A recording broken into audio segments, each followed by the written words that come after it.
New year அதுவுமா வீட்டில் இருக்க போர் அடிக்குதுன்னு ஈவினிங் போல் ரித்து பாப்பாவை கூட்டிக்கிட்டு வெளியில் கிளம்பிட்டோம்.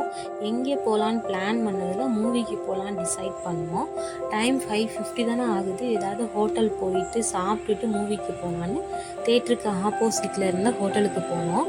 நாங்கள் போயிருந்த hotel pure vegetarian hotel. Hotel நல்லா பார்க்க க்ளீனாக நீட்டாக இருந்துச்சு. டிஷ்ஷெல்லாம் ஆர்டர் பண்ணிவிட்டு நாங்கள் வெயிட் பண்ணிகிட்டு இருந்தோம்.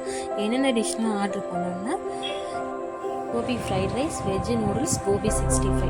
கோபி ஃப்ரைட் ரைஸ் பார்க்க நல்லா கலர்ஃபுல்லாக உதிரியாக வெஜிடபிள்லாம் ஆஃப் கூட கீழே பண்ணியிருந்தாங்க. டேஸ்ட் வைஸ் எனக்கு ரொம்ப பிடிச்சிருந்துச்சு. வெஜ் நூடுல்ஸ் டேஸ்ட் வைஸ் எனக்கு அவங்க சுத்தமாக பிடிக்கல. ஆயிலியாக இருந்துச்சு. நார்மலாக எல்லா ஹோட்டல்லையும் சாப்பிட்ற மாதிரி தான் இருந்துச்சு. ஆயில் அதிகமாக இருந்தனால சுத்தமாக பிடிக்கல. கோபி 65 டேஸ்ட் வைஸ் நல்லா இருந்துச்சு. பட் ஆனால் அதுவும் ஆயில் அதிகமாக தான் இருந்துச்சு. கிறிஸ்பியாக இல்லை. ஓவரால் சாப்பிட்டு முடிச்சுட்டு மூவிக்கு டைம் ஆச்சுன்னு கிளம்பிட்டோம்.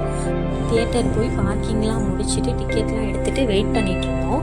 எங்கள் பாப்பா எதுவும் மூவி பார்க்க விடாமல் அழுதுருவாளோ என்னமோ பயந்துகிட்டே உள்ளே போனோம்.